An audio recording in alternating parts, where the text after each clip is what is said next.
हरि ओम।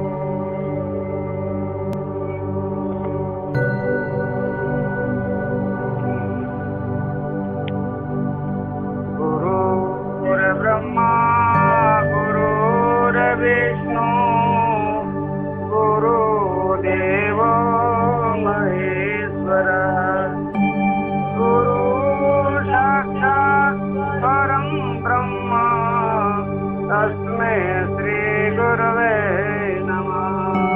बोलो सदगुरु भगवान की जय हो, आपके ऋषि मुनियों की जय हो। आज आपको महर्षि मुद्गल की कथा सुनाएंगे, सूक्ष्म रूप में, संक्षिप्त में। हमारे भारत के जो आदर्श ऋषि बने हुए हैं, उनकी जीवन की शिक्षा दिव्य है। उन शिक्षा से हम अपने जीवन को भी दिव्य बना सकते हैं। इसलिए संतों का चरित्र, ऋषि मुनियों का जीवन चरित्र, भगवान का जीवन चरित्र सबों के लिए प्रेरणादायक है और सबों के लिए कल्याणकारी। इस बात को कभी मत भूलो। मन मर्जी से जीवन बिगड़ता है। कोई न कोई हमारे जीवन में मार्गदर्शन होने चाहिए। मार्गदर्शक ऋषि मुनि हुए, उन्होंने जो मार्ग दिया है वो सबों के कल्याणकारी मार्ग। तो ऐसे महर्षियों में एक महर्षि हुए हैं मुद्गल महर्षि। मुद्गल महर्षि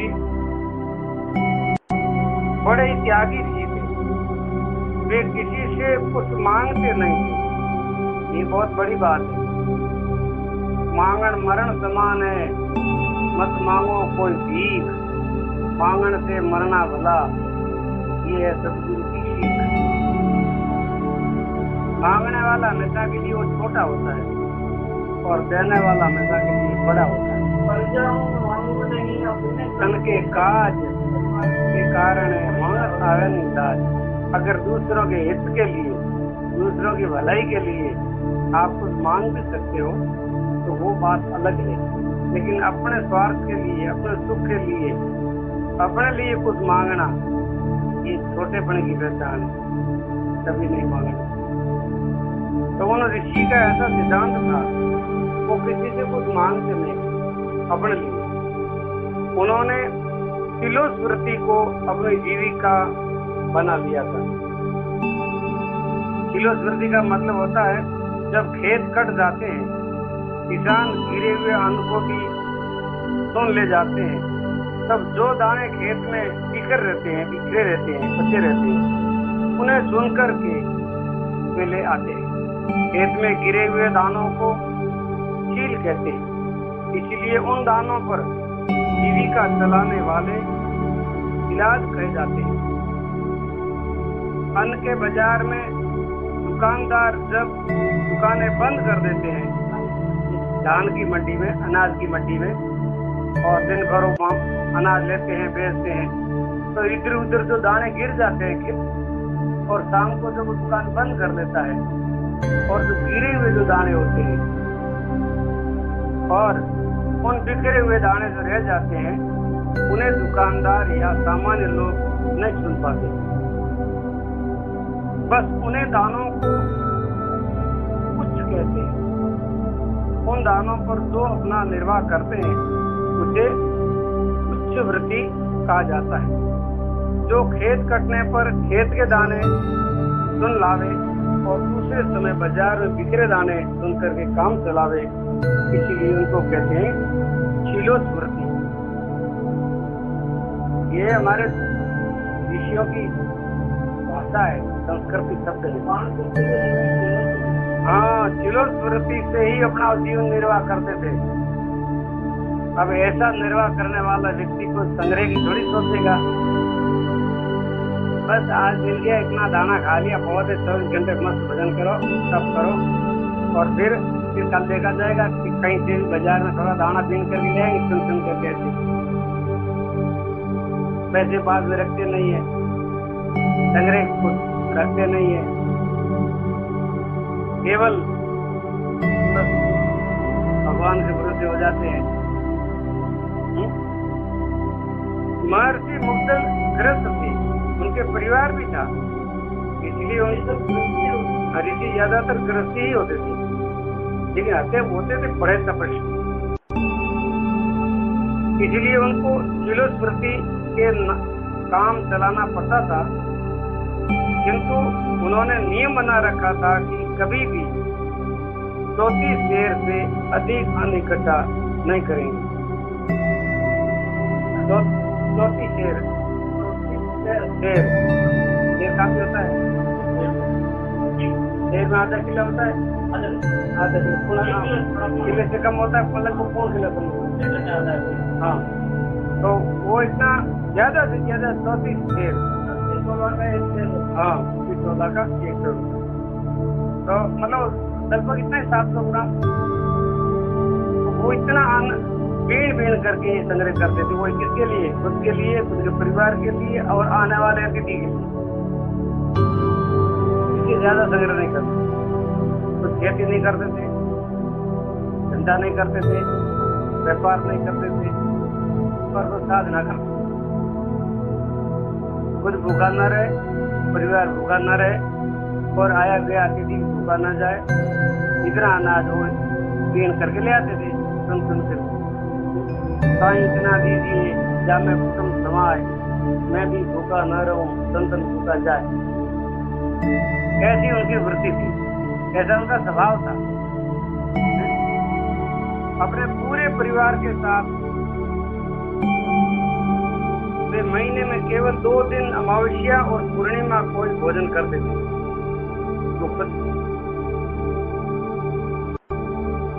सत्य तो यह है कि उनको और उनके परिवार के लोगों को भगवान का भजन करने में इतना प्रेम था कि भोजन बनाने में, चौका बर्तन की सफाई करने में थोड़ा समय नष्ट करना भी उनको बहुत बुरा लगता था, बहुत गल लगता था। भोजन बनाएंगे, भजन में बाधा पड़ जाएगी, वो काम करेंगे तो भजन में बाधा पड़ जाएगी। तो ज्यादा से ज्यादा समय वो ध्यान भजन में बिताते। आदत पाड़नी पड़ती है। कोई भी कार्य की आप आदत पाड़ दो, आदत हो जाने के बाद में कोई भी कार्य सरल हो जाता है। और जिस कार्य की आदत नहीं है तो वो कार्य हमारे लिए बहुत कठिन महसूस होता है। बाकी संसार में न तो कोई कठिन है और न कोई सरल। कठिन और सरल अपने मन के ऊपर। आपने मन में तय कर लिया मुझे ये करना है, तो आपके लिए वो कोई कठिन नहीं। और आपने तय नहीं किया है कि ये मेरे से नहीं होगा, तो आपके लिए बहुत कठिन। ऐसा नहीं है। ये पक्का विचार कर लेना, संसार में कोई कार्य कठिन नहीं है और कोई कार्य सरल नहीं। आप जिसको चाहते हो पूरी भावना से, पूरी प्रीति से, लगन से, वो कार्य आपके लिए सरल हो जाएगा। और आप चाहते ही नहीं हो, आपकी इच्छा ही नहीं है, तो वो कार्य अगर हम आपसे करवाएंगे तो आपके लिए वो बहुत कठिन हो जाएगा, बहुत बोझिल हो जाएगा। समझ रहे हो?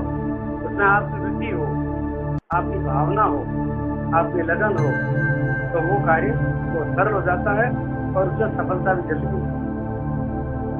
अमावस्या और पूर्णिमा को तो श्राद्ध करना आवश्यक था। 2 दिन तो वो श्राद्ध करते थे।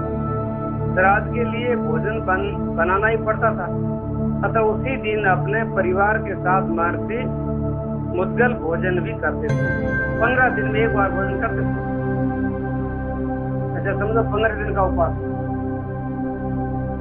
और वो उस दिन क्या है, श्राद्ध के निमित्त से मित्रों को वगैरह को देना पड़ता है भोजन, प्रसाद के रूप में ग्रहण करते थे। अब विचार करो उसके मन ने कैसी तैयारी कर, वो भी मन की तैयारी है। 15 दिन भोजन नहीं करना और 15 दिन एक बार ही भोजन करना, और कोई उदासी नहीं, कोई चिंता नहीं, कोई कमजोरी नहीं, कोई विकार नहीं, कोई परेशानी नहीं। क्यों? तुम्हारा मन तैयार हो गया। जब मन तैयार हो जाता है तो सब कुछ सरल हो जाता है। एक बार दुर्वासा जी मुनि मुद्गल ऋषि के यहाँ पूर्णिमा के दिन पधारे, और दुर्वासा जी जैसे परम तपस्वी भगवान शंकर के हंसावतार है, अपने यहाँ अतिथि होकर के पधारे हैं। इससे मुद्गल ऋषि को बड़ी प्रसन्नता हुई। उन्होंने बड़े प्रेम से दुर्वासा जी को भोजन करवाया। दुर्वासा जी ने जितना भोजन बना था वो सब खा लिया, किसी कुछ बचा ही नहीं। न तो मुद्गल ऋषि के लिए न परिवार के लिए जो प्रसाद बने थे सब महाराज पूरी खा लिए। क्या हुआ? पूरी प्रसाद पा ली महाराज। उनके चले जाने पर मुद्गल ऋषि परिवार के साथ जल पी करके भगवान का भजन करने में लग गए। चलो कोई बात नहीं, हरी इच्छा। जल पी करके भगवान के ज्ञान भजन में बैठ गए। जब फिर अमावस्या आई और मुद्गल जी के यहाँ भोजन बना तो फिर दुर्वासा जी पधारे और पूरा का पूरा भोजन खा लिया। फिर अतिथि बनकर के आए, भोजन तैयार हुआ। दुर्वासा जी तैयार, पधारो महाराज पधारो, अतिथि देवो भव।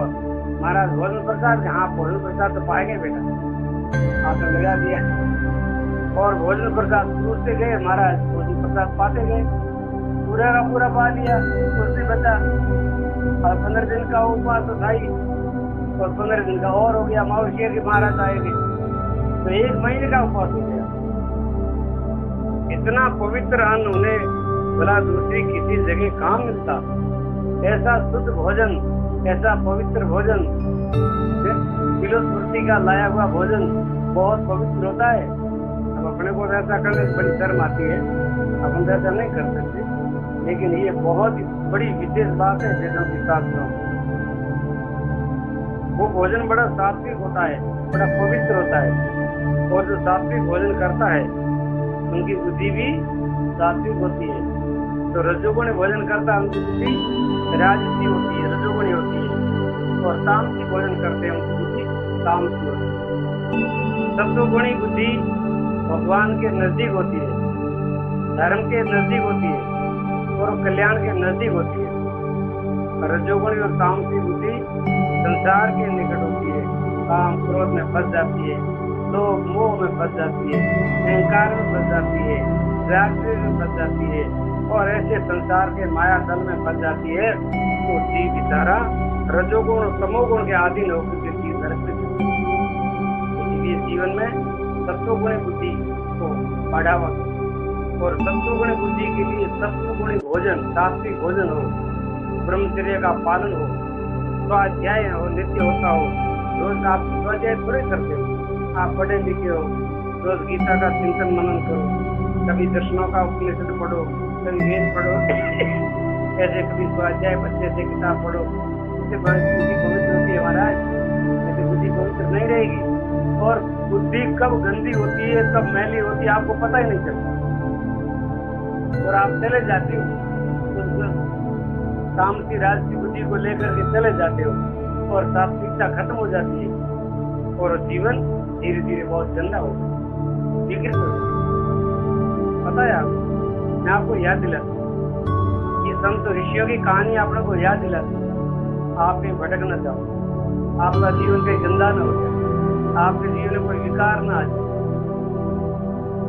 आपका जीवन हमेशा के लिए पवित्र बना रहे। इसीलिए दुर्वासा जी तो प्रत्येक अमावस्या और पूर्णिमा को आ ही जाते और सब बना बनाया भोजन प्रसाद पा जाते।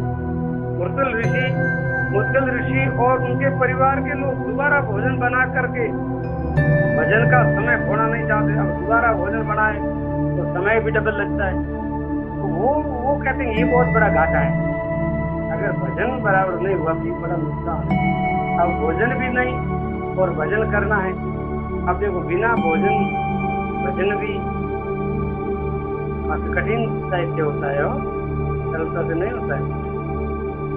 वे भूखे रह जाते और इसी प्रकार का उपवास करते, उन्हें पूरे 3 महीने बीत गए। दुर्वासा जी आने पर उन लोगों को तनिक भी बुरा नहीं लगता था कि मरो तो मैं रोज रोज करूँ आयो रुमान, ऐसा कभी बुरा नहीं लगा। आओ आओ आओ आओ आओ भाग्य अतिथि देवो भव। उनके चरण का पूजन करते, प्रणाम करते, प्रिय आसन देते और फिर बाद में भोजन प्रसाद की पंक्ति लगती, 3 महीना तक महाराज हर अमावस्या हर पूर्णिमा जाते और जितना भोजन बनता वो सब पा लेते प्रसाद। बीच कुछ रहता ही नहीं। महाराज क्या अच्छा है, बढ़िया साफी भोजन लग रहा है। वे सदा उसी प्रेम और उत्साह से उनको भोजन करवाते, बड़े आदर से। कभी फिर ऐसा नहीं है उनके ऊपर कभी उन्होंने क्रोध नहीं किया। हाँ कहाँ से आए रहे हमारे आगे रोज रोज मातो खाना आए रहो, ऐसा नहीं।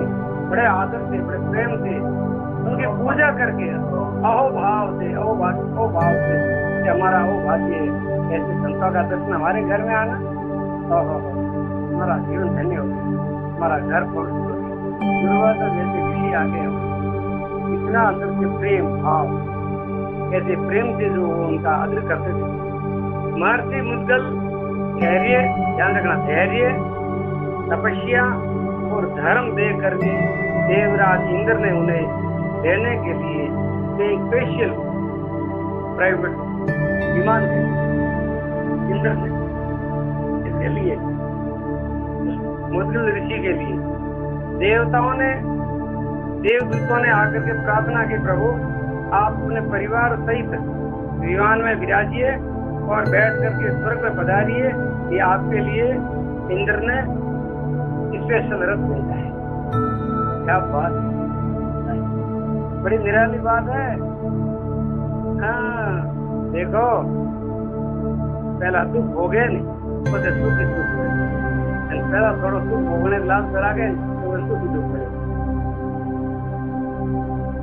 इन्होंने कितना सहन किया है और बड़ी प्रसन्नता से बड़ी खुशी से उनका परिणाम ये हुआ। महर्षि ने कहा, भाई पहले स्वर्ग के गुण दोष तो बता दीजिए हमको, स्वर्ग में ले जाके वहाँ क्या करोगे, वहाँ है क्या, वहाँ व्यवस्था क्या है, सुख क्या है, कैसा है, बताओ तो सही, वहाँ के गुण धर्म बताओ। देवदूतों ने कहा, स्वर्ग में सुखों का बहुत विस्तार से वर्णन किया जाता है और वहाँ बहुत प्रकार के सुख सुविधा है, आलीशान मन चाहे वहाँ सब सुख भोग मिलता है।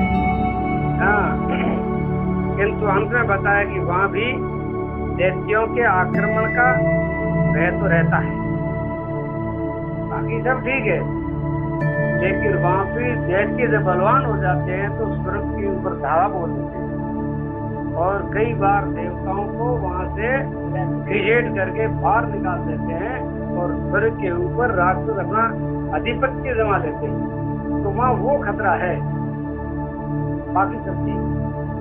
अब ये खतरा तो बहुत बड़ा खतरा है। राक्षस कभी भी हमला कर सकते हैं, दुष्ट कभी भी आ सकते हैं। पुण्य क्षीण होने पर वहाँ से गिरना पड़ता है। एक ये भी है, जब आपका पुण्य है जब तक आपको स्वर्ग में रखेंगे और जब आपका पुण्य नष्ट हो जाएगा तो फिर आपको धरती पर गिरा दिया जाएगा। ये दो, और जो जितना पुण्य आत्मा है उसे उतने सुख मिलते हैं। इसलिए कम सुख एवं पद पाने वाले अधिक सुखी एवं ऊंचे पद लोगों को वहाँ भी ईर्षा द्वेष रहता है, ईर्षा भाव वहाँ भी रहता है, देवताओं में भी ईर्षा भाव रहता है। ये सब बातें सुनकर के महर्षि ने कहा, तब तो ये पृथ्वी हमारे लिए अच्छी है, उस स्वर्ग से तो ये, अरे यार हमारे यहाँ ठीक है। क्यों? क्योंकि यहाँ एक पहली बात, हमको किसी बात का खतरा नहीं है, हमारा कोई दुश्मन है। दूसरी बात ये है कि हमारा यहाँ पुण्य रोज बढ़ता है, तो आप पुण्य नष्ट होते हैं स्वर्ग में, यहाँ पुण्य बढ़ता है, खतरा हमारा को किसी का है ही नहीं। तीसरी बात, हम किसी से राग करते नहीं। चौथी बात यह है कि हम किसी को आगे बढ़ते देख करके अंदर जलन भी नहीं करते, हम सदा मस्त रहते हैं और ईश्वर के ध्यान भजन में आनंद पाते हैं। वहाँ भगवान की पूजा हो, यहाँ भगवान की पूजा तो हो पाती है, यहाँ साधना होती है, हमारे यहाँ तपस्या भी होती है, यहाँ हमारे को सत्संग मिलता है, यहाँ हमारे को संतों का दर्शन मिलता है और संतों का सेवा करने का हमारे को यहाँ मौका मिलता है। वो तो वहाँ कुछ है नहीं, तो मैं ऐसे स्वर्ग को मैं आकर के क्या करूँ, मैं ऐसे स्वर्ग को पसंद नहीं करता।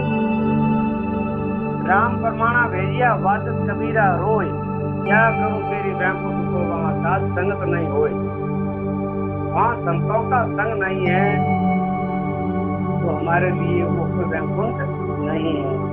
हम तो यहाँ ही रहेंगे, संतों के संग में रहेंगे, भगवान की कथा में रहेंगे और भगवान का भजन करेंगे और अतिथियों की सेवा करेंगे, महापुरुषों का दर्शन करेंगे और हमारे जीवन में बड़ा आनंद है। हमको तो ऐसा लगता है कि ऐसा आनंद स्वर्ग में नहीं है। अभी आप जो बैठे हो सत्संग में और ऋषियों मुनियों की आप कहानियां सुन रहे हो, कथा सुन रहे हो और संतों के बीच में बैठे हो, तो मैं ये मानता हूँ और आपको भी समझना चाहिए कि अभी जो घड़ी 2 घड़ी या घंटा आधा घंटा जो कुछ है, ये जो आनंद है ये आपको ऐसा आनंद न स्वर्ग में मिलेगा, न इंद्रापुरी में मिलेगा, न कोई।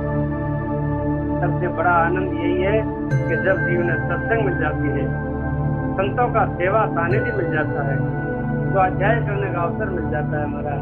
उससे बढ़कर दुनिया में कोई लाभ नहीं है। इसके अलावा सब हानि ही हानि है। स्वर्ग में भी खतरा है, नरक में भी खतरा है। देवदूतों ने उन्हें बहुत समझाया, स्वर्ग के ऊपर के ब्रह्म लोक तक के सारे लोक का लोक दिखाया। लोक परलोक के अलग अलग भिन्न भिन्न सारे लोक दिखाए, किंतु जो दो स्वर्ग में है वे तो ऊपर के लोगों में भी है, ये भी उन्हें बताना पड़ा है। महर्षि कहीं भी जाना स्वीकार नहीं किया। देवदूत निराश होकर के इंद्र का भेजा हुआ खाली रथ लेकर के वापस वो स्वर्ग जाने के लिए तैयार नहीं हुए। वो क्या कहते, मैं जहाँ बैठा हूँ वहाँ स्वर्ग। जैसे आप जैसे सज्जन, आप जैसे गुरुमुखी, आप जैसे साधक, साधनारत, स्वाध्यायी, ब्रह्मचारी, परोपकारी, ब्रह्मश्रोत्रिय, ब्रह्मनिष्ठ, आप जैसे नन्हे मुन्ने बाल ब्रह्मचारी जहाँ बैठते हैं वहाँ स्वर्ग है, वहाँ ही वैकुंठ है, कहीं जाने का आपको ये पक्की बात है। लेकिन सभा हमेशा के लिए ऐसा बना रहे जो आज है, अभी है जो आज है, ये स्वभाव, ये आदत हमेशा बनी रहे। तो आप जहाँ चलोगे ना स्वर्ग आपके साथ में चलेगा। आप जहाँ बैठोगे वहाँ स्वर्ग बैठेगा, आप सोओगे वहाँ स्वर्ग सोएगा। मतलब स्वर्ग आपका साथ नहीं छोड़ेंगे, आपको स्वर्ग में जाने की। भक्ति के प्रभाव से मुद्गल ऋषि को स्वयं भगवान अपने नित्य धाम में ले गए। ऐसा कहा जाता है पार ब्रह्म परमात्मा, जिसको हम सत्य लोक कहते हैं, अमर लोक कहते हैं, वहाँ पहुंचा हुआ भक्त फिर संसार के चक्कर में नहीं आता। माता के गर्भ में वो बार बार उल्टा नहीं झूलता और वो जन्म मरण के चक्र से मुक्त हो जाता है। ऐसी एक ही जगह है, वो है भगवान की शरण, प्रभु का धाम, निज धाम, केवल्य धाम या निर्वाण धाम या परम धाम या सत्य लोक, कुछ भी कह दो, मोक्ष धाम। वो भगवान का अनन्य भक्त होता है, वो भगवान की कृपा से उस निर्वाण धाम में पहुंच जाता है, वो सदा के लिए अमर हो जाता है। ऐसे वो हमारे मर्दन ऋषि थे। मुद्गल ऋषि के जीवन की शिक्षा और ध्यान देना। आयु बीतती है अविराम, न छुआ जाता है धन धाम। ये सब नाश होने वाला है, कुछ नहीं रहेगा, कुछ नहीं बचेगा। या तो आदमी चला जाता है या आदमी संपत्ति चली जाती है। इसे जितना ले हरि नाम, बस उतने क्षण आए काम। जितने क्षण सत्संग में बीते, जितना समय हरि स्मरण में बीता, हरि भजन में बीता, वो समय ही आपका जीवन में सार्थक है। बाकी सब व्यर्थ व्यर्थ। पशु भी खाते सोते जान, खाते पीते तो पशु भी है, नींद पशु भी लेते हैं, बाल बच्चे पशु भी पैदा करते हैं, लेकिन ईश्वर का भजन वो नहीं करते। तो हमारे में उनमें अंतर क्या है? पशु भी खाते सोते जान, तू क्यों होता समय अजान। दुर्लभ ये तन इस संसार, सर्वग आदि सब है निसार।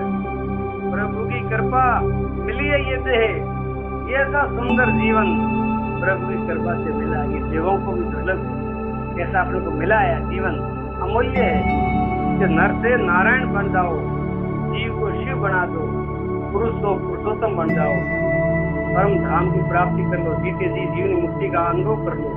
प्रभु की कृपा मिली है ये देह, प्रति क्षण करो इन्हीं से नेह, क्षण भी जाए न देखो व्यर्थ, एक क्षण भी व्यर्थ न जाए। ये क्षण भी साधक का हो परमार्थ, एक एक क्षण साधक का परमार्थ के कार्य में लगे। अतिथि रूप आवे भगवान, जो हमारे घर कोई अतिथि आते हैं उनको भगवान समझकर उनका पूजन करो, उनकी सेवा करो, उनका आदर करो, और जितना हो सके इतना अपना जीवन साधुओं की सेवा में लगे। धन्य हो जाएगा जीवन, सब हो जाएगा। संतों का आशीर्वाद मिल गया तो तुम्हारे सारे द्वार भंडार खुल जाएंगे। अतिथि रूप आवे भगवान, करो हृदय से तुम सम्मान, सेवा करो छल कपट त्याग, मिले जगतपति अनुराग। जागे निर्मल हृदय विराग, प्रकट चित्त में हुए त्याग, धर्माचरण भजन घन श्याम, परमानंद मिले अभिराम। आपको परमानंद मिलेगा, आपका जीवन परमार्थ रूप हो जाएगा, आपके जीवन में हृदय में वितराग पैदा होगा, आपका हृदय निर्मल हो जाएगा, आप बहुत ही पवित्र हो जाएंगे। जब भगवान ने कहा निर्मल मन जन सो मोए पावा, मोए कपट छल चित्र न भावा। प्रभु को, भगवान को आपकी सरलता, आपकी निष्कपटता, आपका प्रेम, आपका अनुराग, आपकी सेवा, आपकी भक्ति, इनसे भगवान बहुत जल्दी प्रसन्न होते हैं। लाला, इस बात को मत भूलो, समय जा रहा है, जीवन अमूल्य है, ऐसा जीवन बार बार नहीं मिलेगा, ऐसा समय बार बार नहीं मिलेगा। ये मनुष्य जीवन एक बार ही मिलता है, इसलिए अपने लक्ष्य की प्राप्ति कर लो। लक्ष्य ओझल हो न पाए, कदम मिलाकर चल, सफलता तेरी चरण छुएगी आज नहीं तो कल। कैसे अपने जीवन को धन्य बनाते हुए, कैसे महर्षियों का जीवन चरित्र सुनने से हमारे भीतर भी वो भाव जगता है, धीरता जागृत होती है, जीवन पवित्र होता है। किसी ऋषियों की शिक्षा के साथ में आज की कहानी को विश्राम, कल आपको महर्षि वाल्मीकि की कहानी सुनाई जाएगी। बोलिए सच्चिदानंद भगवान की जय हो, भारत के ऋषि मुनियों की जय हो, सनातन धर्म की जय हो। हरि ओम।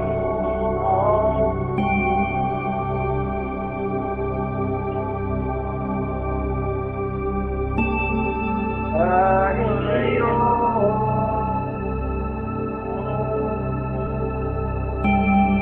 सर्वे भवन्तु सुखिनः, सर्वे सन्तु निरामयाः, सर्वे भद्राणि